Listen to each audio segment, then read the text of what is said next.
kulipokea kwa ajili ya utukufu wa Mungu. Karibu sana askofu.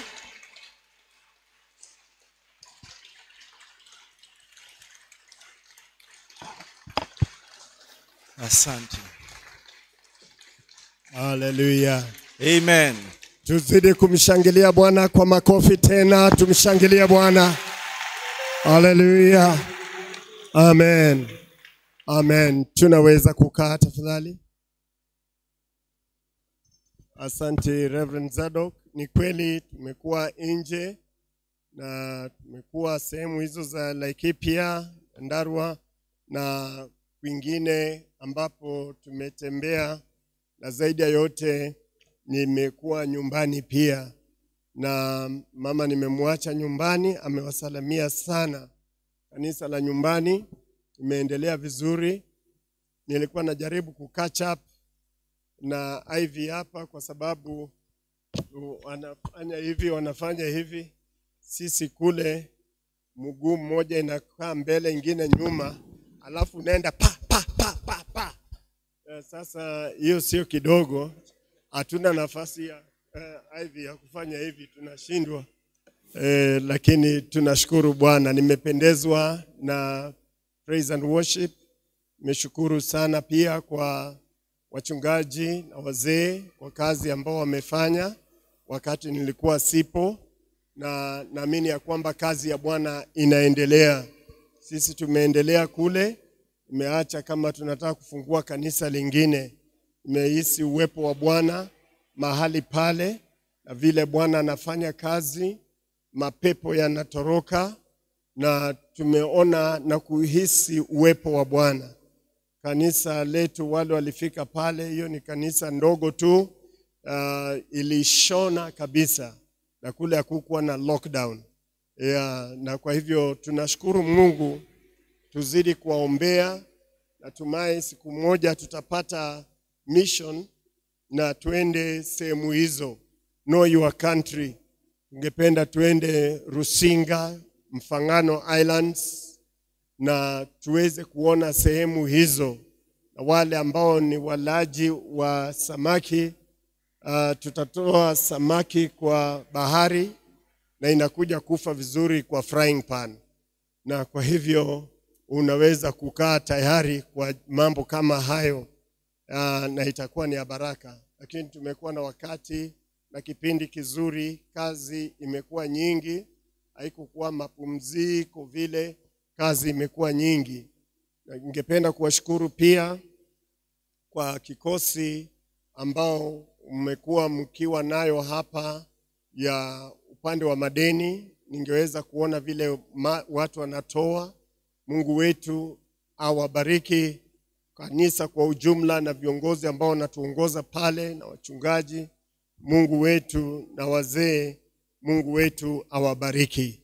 Basi wachache wale walijua ninakuja, walituma salamu, mmezipokea. Amen. Wengine bado wananifanyia hivi hatutaki, lakini tunasema ukipokea unapokeaje hivi. Basi wangapi wamepokea salamu za huko? Asante.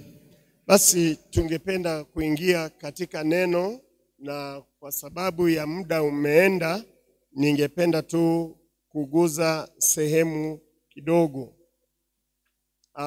Mada yetu bado ipo. We still have our theme for the year. Bado tungali tuna mada yetu ya mwaka huu. And it is derived from Amos chapter 9 and verse number 13. Natoka katika Amosi mlango wa 9 aya 13. And it talks about the abundance. Abundance. Inanena kuhusu utele. It will be abundance of crops. Utele wa mazao. It will be abundance of the blessings. Itakuwa ni utele wa baraka. Abundance of each and everything. Utele wa kila kitu. They are saying the seasons will not have any interval. Wanasema ya kwamba misimu hazitakuwa zinaachana.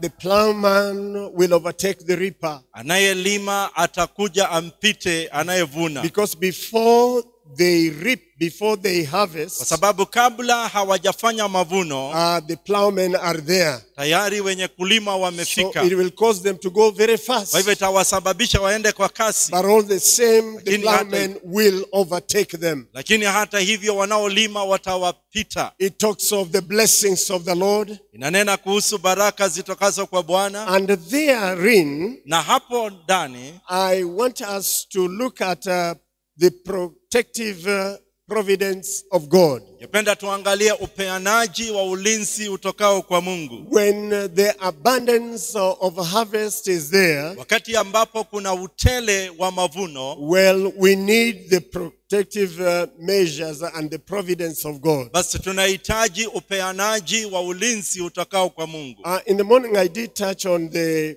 providence, and this one was in the area of in the rock of ages. Basi asubuhi nilinena kuhusu upeanaji wa ulinzi na hasa kwenye mwamba imara. God will protect us, Mungu atatulinda. and He will make the necessary provision Yeye atafanya upeanaji unaofaa when we will be in the rock of ages. wakati ambapo tumejificha katika mwamba imara. In Exodus 33 and verse number 22, Katika Kutoka 33 aya 22 we are told how Moses tunaambiwa jinsi ambavyo Musa was put on the cleft of a rock, aliweza kuwekwa kwenye mwamba, and the Lord closed or shadowed him so that he may not see the face of the Lord. na Mungu akamficha ili asikaweze kuona uso wake.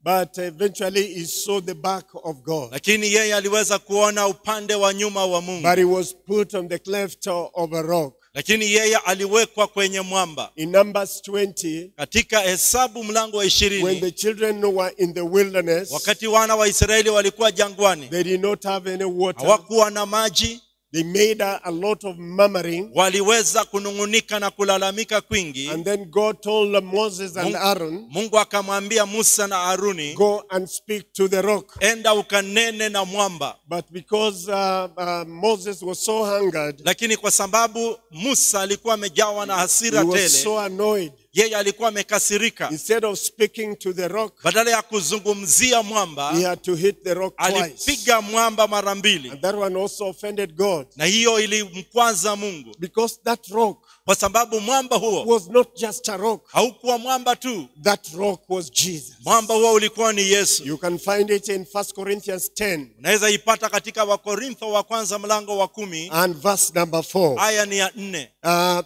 The rock was Jesus. Mwamba huo ulikuwa ni Yesu. So when Moses hit it twice, Kwa hivyo Musa alipoupiga mara mbili, that meant that Jesus will be persecuted twice. hivyo ilimaanisha eti ya kwamba Yesu atateswa mara mbili, Or he will be taken to the cross twice. ama atapelekwa msalabani mara mbili. And that was not the order of God. Na huo haukuwa mpangilio wa Mungu. So Moses made that blunder. Kwa hivyo Musa akafanya hilo So kosa. it is in the rock of Ni ages katika mwamba ulio imara that the Lord is going to anoint us. Mungu ataenenda kututia upako. It is upon that rock Ni juu ya huo mwamba He will reveal unto us atatufunulia His mysteries, siri kuu zake, His revelation, ufunuo wake, His power, nguvu zake and His wisdom. na hata hekima yake. These are things that we cannot just get from our perception. Haya ni mambo ambayo hatuwezi tukapata tu katika mitazamo yetu. These are not things that we can just get anyhow. Haya siyo maneno ambayo tunaweza pata hivi hivi. We need to understand the rock,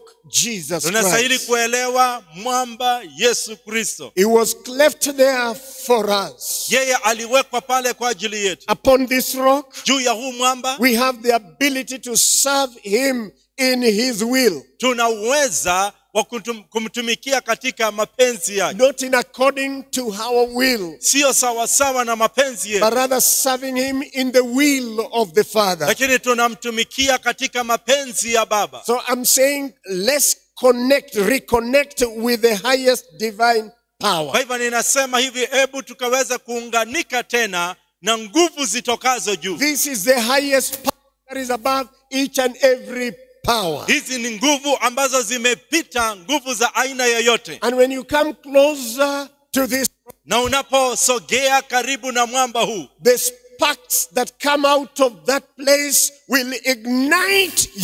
miali ya moto itokayo pale itakuwasha wewe. Some people are dull.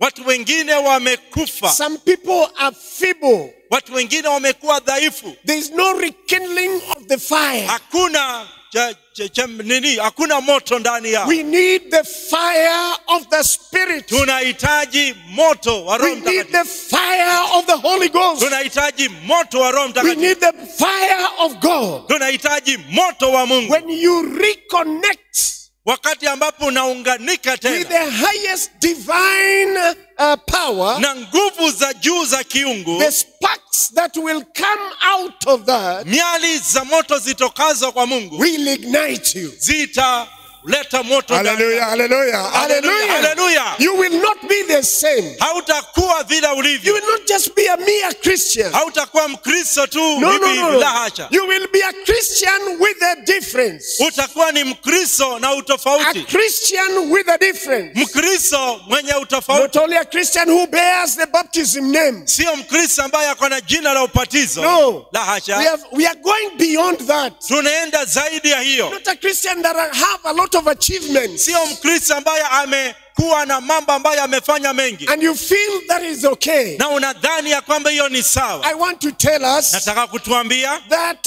while we are going to enjoy the plowmen overtaking the reapers, wakati ambapo tunaenda kufurahia walimaji wakipita wanaovuna, while we are going to enjoy the abundance of the blessing, wakati ambapo tunaenda kufurahia utele wa baraka, we also need the protective providence of God. tunahitaji pia upeanaji wa ulinzi utokao kwa Mungu. Can somebody say amen? Mtu na aseme It amina. is in the rock of ages. Ni katika mwamba huu That wenye is number imara. one. It is in the rock of ages. Huko katika mwamba wenye It imara. is not in that witch doctor. Haimo katika yule mchawi. It is not in that person who is your relative in your county. Haiko katika yule mtu wa ukoo wenu katika county. No. La hasha. It is not in any human being. Haimo katika mwanadamu yoyote yule. The protective measures Basi zile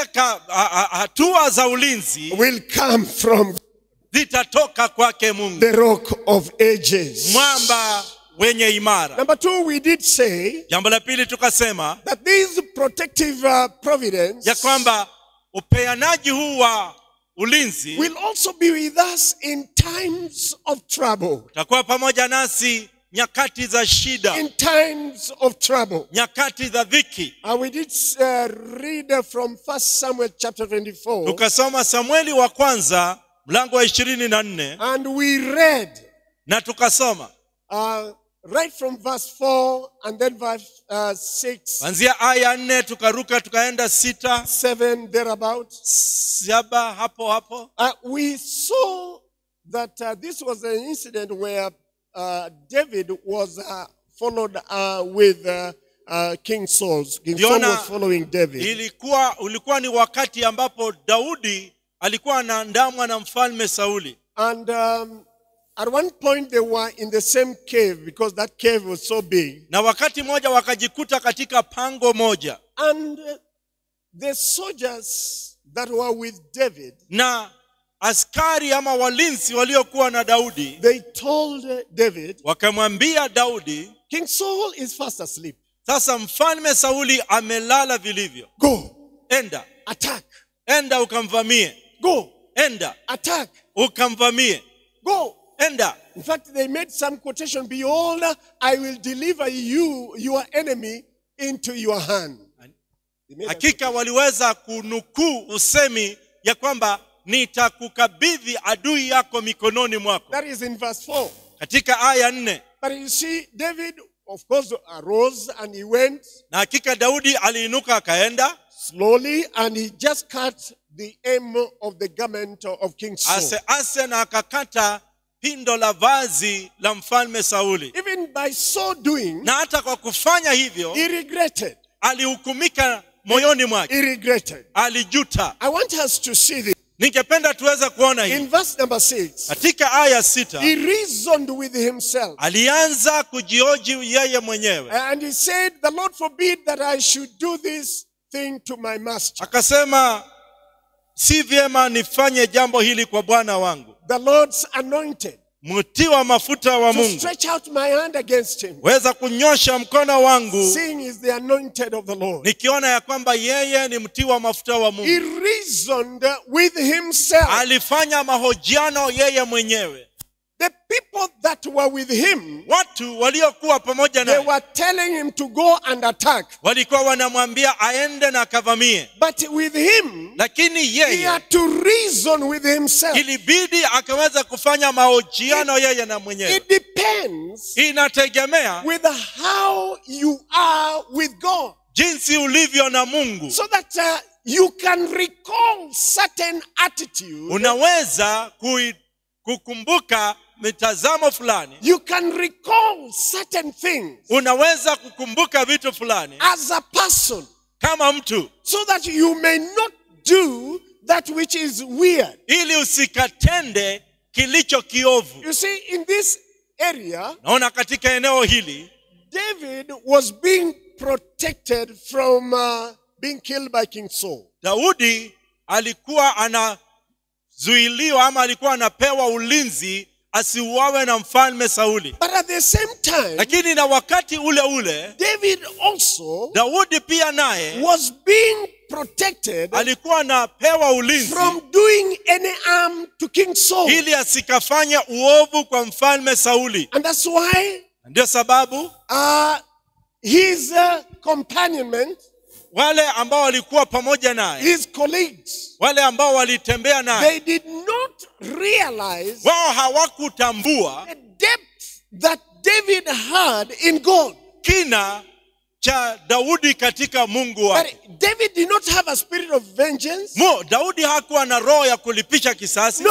La He hasha. was just running Yeye alikuwa anatoroka. from King Saul. Anamtoroka mfalme But he Sauli. did not make King Saul Lakini hakumfanya Sauli his enemy. kuwa adui wake. Listen, my dear brothers and sisters. Sikiza ndugu na dada, We are not only going to be protected sisi hatutapewa tu ulinzi in times of trouble, katika nyakati za shida but na also dhiki, the Lord will protect us lakini pia Mungu naye atatulinda from doing any harmful thing. kutokana na kutekeleza mambo maovu. Praise the Lord. Jina la Bwana litukuzwe. Praise the Lord. Jina la Bwana litukuzwe. David reasoned with himself. Daudi akafanya mahojiano yeye na mwenyewe. And again in verse 7, Katika aya 7, David reasoned with his servants, Daudi akafanya mahojiano na watumishi wake, with his soldiers. na matumishi He wake. reasoned with them. Akafanya mahojiano nao. And David said, Daudi akasema,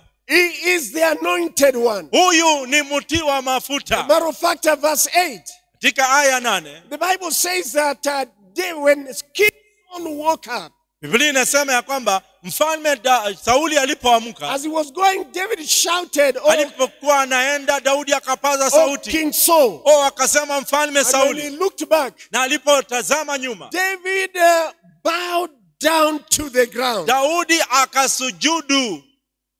He went down to the ground. Alisujudu kwenye ardhi. What does that mean? Je, inamaanisha It meant nini? he respected King Saul. Inamaanisha alimheshimu mfalme Sauli, And again, na pia it showed that he was not an enemy. ilidhihirisha kwamba hakuwa adui. He did not cause King Saul to be an enemy. Hakumfanya Sauli awe adui wake.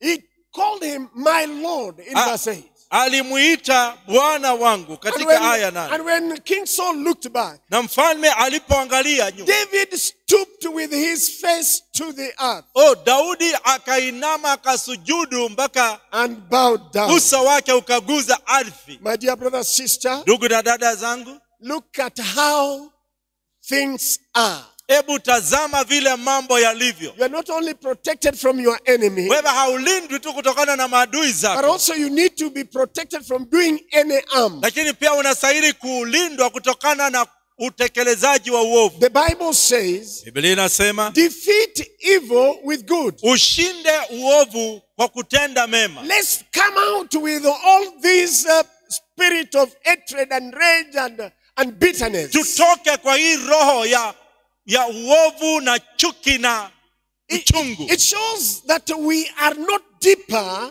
in the things of God. Inamaanisha kwamba hatujazama, hatuna kina katika mambo ya Mungu. His comrades were not deeper. Basi waliomzingira Daudi hawakuwa na kina. They were not in the same level. Hawakuwa kwenye kiwango kimoja. You could be walking together, Mnaweza kuwa mnatembea but pamoja, you are not in the same level. lakini hamuko kwenye kiwango kimoja. You vary Muna utofauti in the spiritual aspect. katika hali ile ya kiroho. Could be you are not born again the same day. Huenda hamukuokoka siku You moja. are not brought up together in the same church and with the same father. Huenda hamuendi katika hekalu moja. But let me tell us, Sini wacheni niwaambie, it depends with the people that you are with, inategemea kundi la watu ambao uko nalo. whether you are higher than them or you are lower. Kama wewe una kiwango cha juu cha kuzama katika neno la Mungu ama uko chini. And David recognized Na Daudi the akatambua person who wanted to kill him. ule mtu ambaye alitaka kumua. David called him Daudi akamwita, the anointed one. akamwita Masihi wa Bwana. How do you call somebody who is witch hunting you? Je, utamuitaje mtu ambaye anakutafuta, anakulenga? What would you do to him? Utamfanyia nini? Would you cover him? Je, utamfunika? That's why we are talking about the protective providence of God. Ndio sababu tunanena kuhusu ulinzi unaopeanwa na Mungu. Sometimes we tend to forget Wakati mwingine tunasahau, that when we are enjoying the blessings of the Lord, wakati ambapo tunafurahia baraka za Mungu, we totally forget tunasahau that we need to grow also deeper ya kwamba tunastahili kuenda kwa kina in the things of God. katika mambo ya Mungu. As I come to close, Ninapokuja kutamatisha, I want us also, number 3, to see the protecting Father. ningependa katika jambo la tatu tuangalie baba anayelinda. In John 17 and verse number 11, Katika Yohana mlango wa 17 aya 11, John, the Gospel, Injili iliyoandikwa na mtakatifu Yohana, chapter 17 mlango ni wa 17 and verse number 11, aya 11. Bible says, now I am no longer in the world, Biblia inasema sasa simo katika ulimwengu, but these are in the world. lakini hawa wamo ulimwenguni. And I come to you, Nami naja kwako, Holy Father, Baba mtakatifu, keep through your name.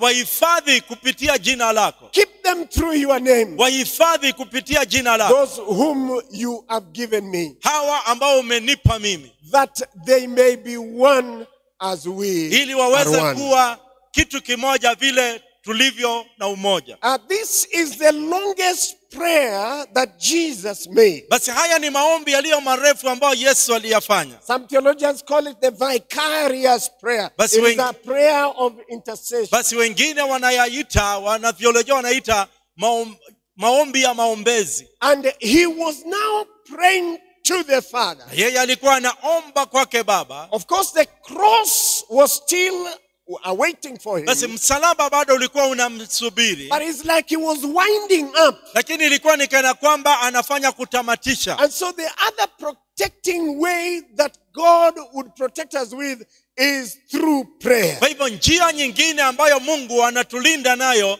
ni kupitia maombi. I want to thank God for praise and worship today. Nataka kumshukuru Mungu kwa ajili ya kundi la kuongoza sifa. And I would want to say that soon after that we go before the Lord in the presence of the Lord so that we may swim in the presence Basi of the nasema Lord. anapomaliza ni vyema tuingie katika maombi ili tukaweza kuogelea katika uwepo wa And Mungu. then after which we pray. Alafu kisha baadaye tunaomba. It is important that we itemize certain things that needs to be prayed for. Ni vyema kuweza kuorodhesha baadhi ya vitu ambavyo vinastahili kuombewa. And so Jesus Yesu was praying for the believers. alikuwa anaombea waaminio. And he really prayed to Na God. hakika aliomba. And that was a prayer that was very powerful. Hayo yalikuwa ni maombi ambayo yalikuwa na nguvu. And by so praying, Na kwa kuomba hivyo he mentioned a few things. aliweza kutaja mambo machache. Number one, when he was praying, Jambo la kwanza alipokuwa anaomba, he was saying, God protected them alikuwa anasema Baba uwalinde in the knowledge and in the fear of your name. katika ufahamu na kicho cha jina lako. God, Jesus, Yesu valued so much the name of the Father. alidhamini sana jina la Baba, And you can see the value, na unaweza kuona udhamana. and that he was praying, protect them. Alikuwa anaomba Baba He uwalinde. did not want his people to be ashamed, Hakutaka watu wake wapate aibu or rather to shame the name of ama God. wakaweza kuleta aibu kwa jina la Baba. Protect them in the knowledge and in the fear of your name. Anasema uwalinde katika ufahamu na kicho cha jina He lako. also prayed, Father, protect them Baba uwalinde in the profession katika and the service of your name. katika maungamo na huduma ya jina That lako. we need to profess the name of God. Tunastahili kulikiri ama kuungama jina hili la We Bwana. value that name. Tunalidhamini. We don't call that name carelessly. Hatuliitii jina hili ovyo ovyo. Let's value that name. Hebu tudhamini jina hili. I know it has been heard, I've heard it in Nairobi here. Nimesikia hapa mjini Nairobi kumekuwa ngumu. All the times, Kila wakati people say, Guy.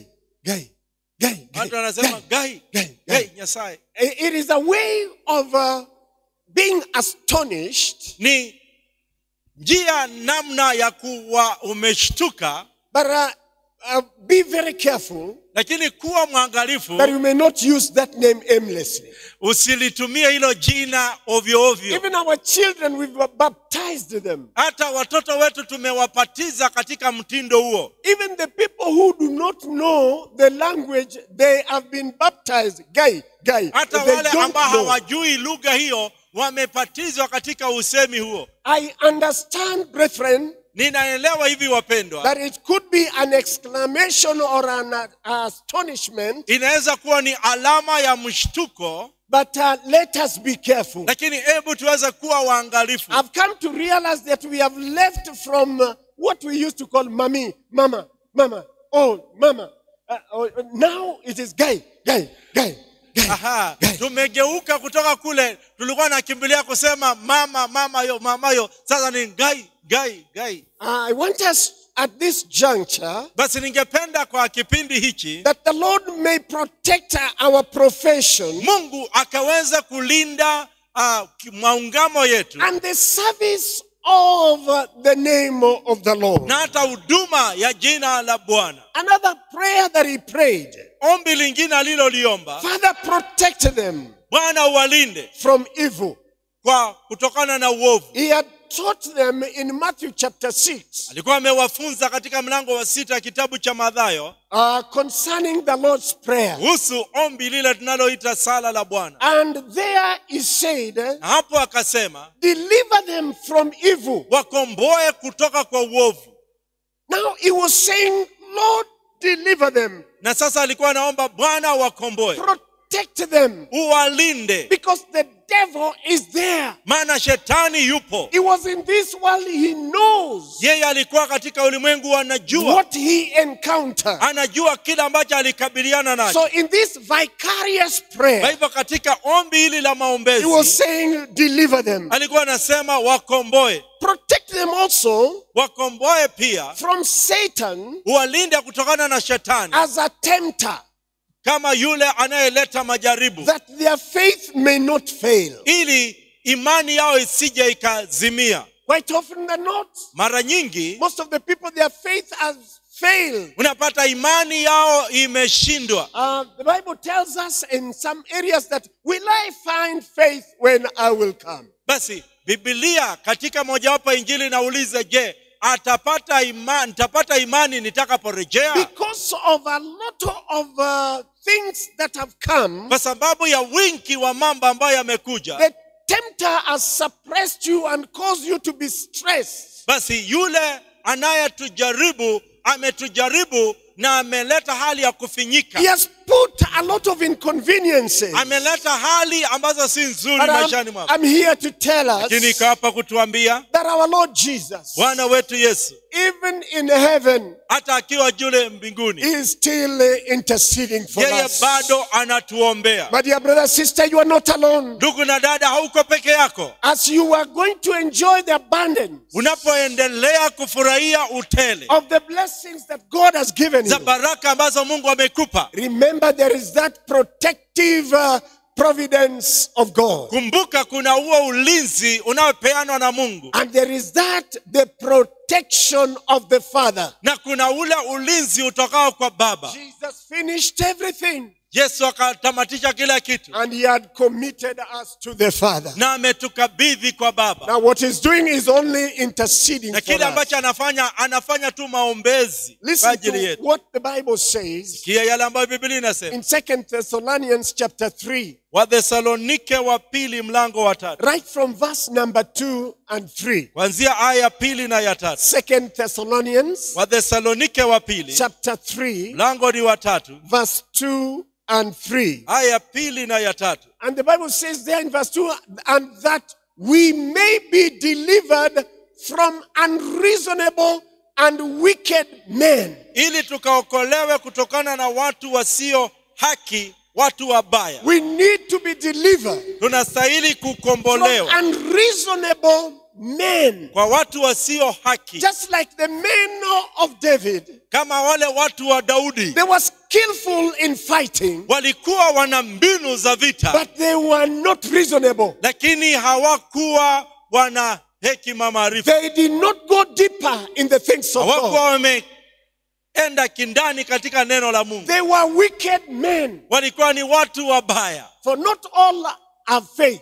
Maana sio wote wana imani. Not all have faith. Sio wote wana imani. Some people, they do not have faith. Watu wengine hawana imani. The faith of obedience, the faith of walking with God Imani ya kutembea na Mungu, imani ya utiifu is no longer there. haipo. We are in the faith of wanting recognition, appreciation. Tuko katika imani ya kutaka kutambulika na kupigiwa makofi. And verse 3 says, Aya 3 inasema, but the Lord is faithful, lakini Bwana ni mwaminifu, who will establish you ambaye atakuthibitisha and guard you na kukulinda from the evil one. kutokana kwa yule The mwovu. Lord is faithful. Bwana ni mwaminifu. Hallelujah. Haleluya. Even when things are tough and hard, Hata wakati mambo ni mazito magumu, please put this into recognition. yeye anatambua, Remember this. anakumbuka hii. Remember that the Lord is faithful. Kumbuka ya kwamba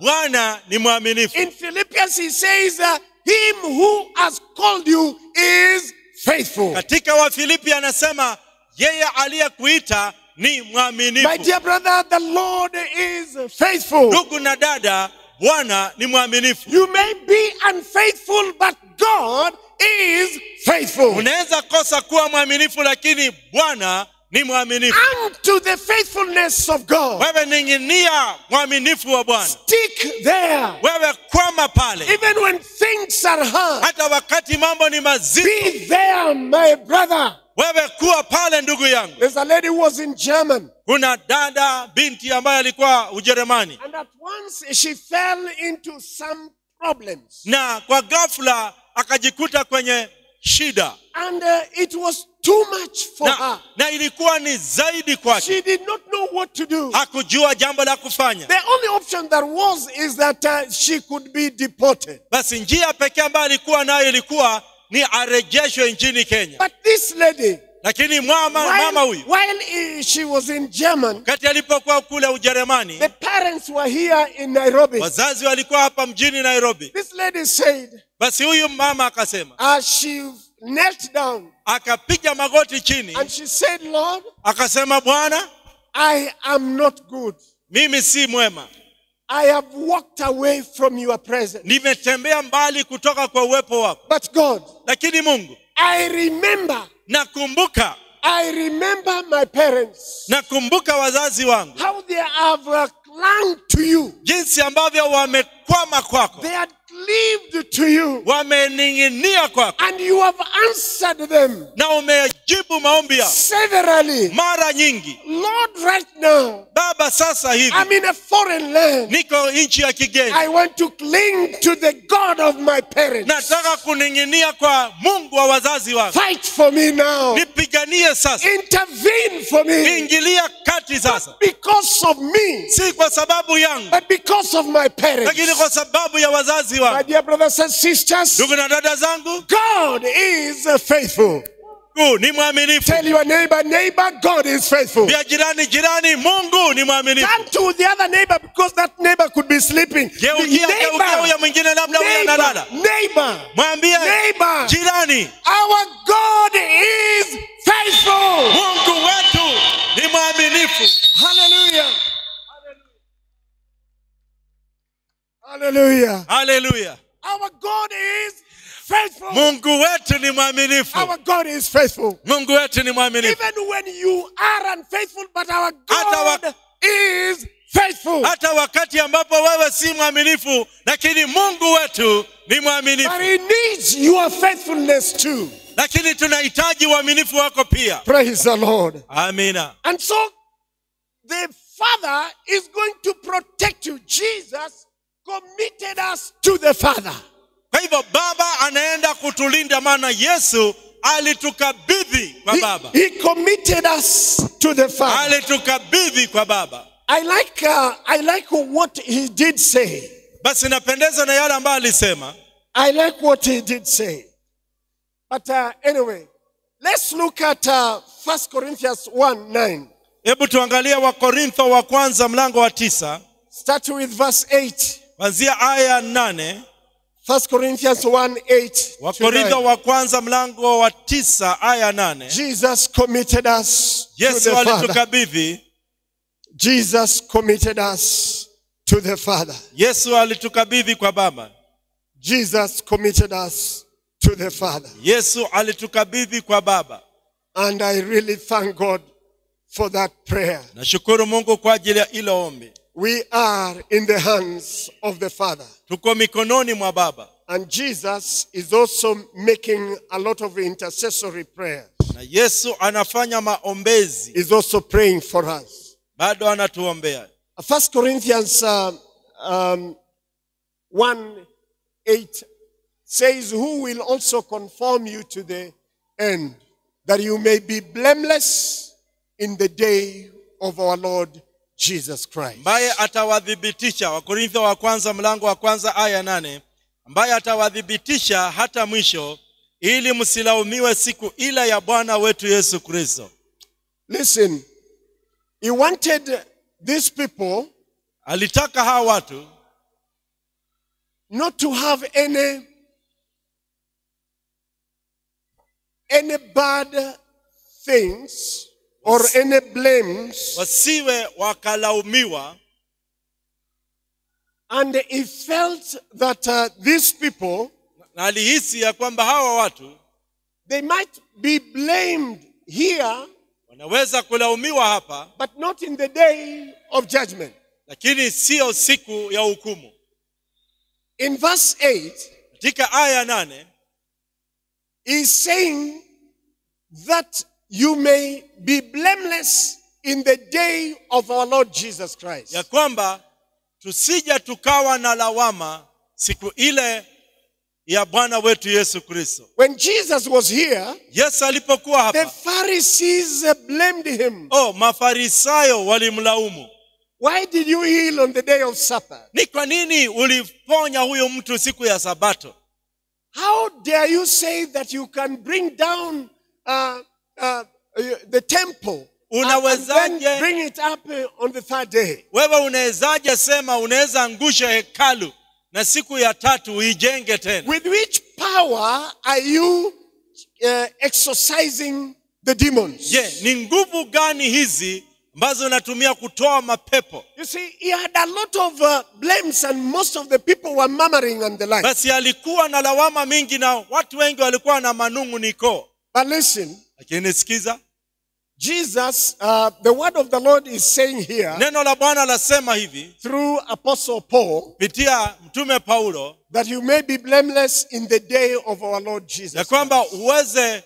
usikuwe na lawama siku ile ya Bwana wetu Yesu. Is going to conform us Anaenda kutudhibitisha to the end.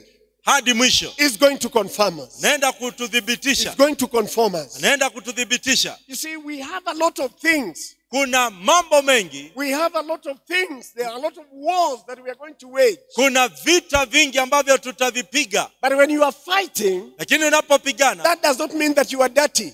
imaanishi uko mchafu. No. La hasha. We are in this world. Tuko katika But ulimwengu the wake. devil was brought down. Mahali ambapo shetani alipoletwa chini And he started tempting the people of God. na akaanza kuwajaribu We watu are wa Mungu. going to wage war. Kama unaenda kupiga vita And probably you may not be as clean as you think. na uenda usiwe msafi vile unavyowaza, But the Lord knows. lakini Bwana anajua, Is going to conform us. naenda kutudhibitisha. Now, look at verse 9. Angalia aya 9. Look at verse 9. Having confirmed us, Baada ya kutudhibitisha, he's saying God is faithful, sema Mungu ni mwaminifu, by whom you were called into the fellowship of his Son, Jesus ambaye Christ. muliitwa kwa ushirika wa mwanawe Yesu Kristo. God is faithful. Mungu ni mwaminifu. The Lord Jesus has put us in the hands of the Father. Basi Bwana wetu Yesu Kristo ametuweka katika mikono ya Baba, And he is faithful. na yeye ni mwaminifu. My dear brothers and sisters, Ndugu na dada zangu, it is my prayer ni ombi langu that we cling to the Lord ya Jesus kwamba tuning'inie kwa huyu Bwana wetu Yesu and Kristo, let us build enough faith na tujenge imani ya ndani that we are in the hands of the ya Father kwamba tuko katika mikono ya Baba, and he is faithful. yeye ni mwaminifu. Jesus is interceding for us Yesu anatufanyia maombezi because he knows the infirmities. maana anajua uchungu na He underwent the things that we are going through. alipitia yale ambayo tunayopitia, And so he's saying he's praying for us. na kwa hivyo akasema anatuombea. I like the words of Jesus. I like the words of Jesus, Napendezwa na maneno ya Yesu, that into your hands I commit mikononi them. mwako ninawakabidhi. And he said, except the son of the sedition. Akasema tu licha, ila tu yule mwana wa upotovu. There are some people who are following the spirit of that son. Basi kuna baadhi ya watu ambao wanafuata, wanaandama roho ya huyo That mwana. even in Christ, Hata katika Kristo he had a team, alikuwa na kundi, but one of them lakini mmoja wao became a betrayer. alifanyika kuwa msaliti. And so Jesus is praying. Kwa hivyo Yesu anaomba, And he's saying, Lord, I commit them before you, Bwana ninawakabidhi, except for the son of the sedition. ila tu huyu mwana wa upotovu. It is important for us to understand Jambo la muhimu kwetu kuelewa, that are you part and parcel je, wewe ni sehemu of Judas's spirit, ya roho wa Juda, or you are part and parcel ama wewe ni sehemu of the people that have been committed before the Lord? watu wale ambao wamekabidhiwa kwake Mungu? Are you lingering in the face of the Father? Je, wewe uko katika uso wa Baba? In our abundance, in our abundance, in our abundance, Katika wingi wetu, in the blessings, katika baraka, let us have the rock. wacha tuwe na mwamba wenye imara. In our blessings, Katika baraka zetu, let us understand in times of trouble, wacha tuelewe ya kwamba nyakati za shida God will protect you. Mungu atatulinda. And he will also protect you from doing something that is evil. Atatulinda kutokana na kufanya mambo ambayo ni maovu. And know for sure, in these times of blessings, Jua ya kwamba nyakati hizi za baraka, God is now taking over that which the Son had given him. Mungu anachukua usukani kwa yale ambayo mwana alikuwa amempa. He has committed us before the Father. Maana Bwana wetu Yesu alitukabidhi mbele za Baba. Protective providence of God Ulinzi unayopeanwa na Mungu Baba is so real. ni halisi, And it is my prayer na ni ombi langu that we understand this. kwamba tuelewe hii. The times that we are living in, that things are awkward. Nyakati hizi ambazo tunaishi mambo hayako sawa. Let us not only see the abundance that could be you are enjoying or you have not yet started enjoying, Basi tusikaone tu utele ambao labda unafurahia ama hujaanza kufurahia. but that was a prophetic message. Lakini ujumbe huu ni ujumbe wa kiunabii. And the bigger picture was Basi na picha ile kubwa ilikuwa ni that the Israelites kwamba Waisraeli and the Gentiles na Wayunani will be built again, watajengwa upya and they will be made ready na watafanywa kuwa tayari for the coming of our Lord and Savior Jesus kwa Christ. kurejea kwa Bwana wetu Yesu Kristo, Souls of many will be ushered, ili mioyo za wengi ziletwe, and that will be to the glory of the Father. na hiyo italeta utukufu kwa Baba. Our God is faithful. Mungu wetu ni mwaminifu. Shall we bow our heads? Hebu tuinamishe vichwa vyetu. Thank you, Father. Asante Baba. We bless you. Tukubariki. We honor you. Twaliheshimu jina lako. We give you all the glory. Tunakupa sifa na utukufu wote. In the blessings, oh Father, that we're going to enjoy, Katika baraka ambazo tuenda kufurahia, let's understand your protective and providence measures that you are going to put. Baba, tuweze kuelewa hali yako ya ulinzi na upeanaji. We thank you. We bless you. Twakushukuru, twakubariki. In Jesus' name. Amina. Tuwapigie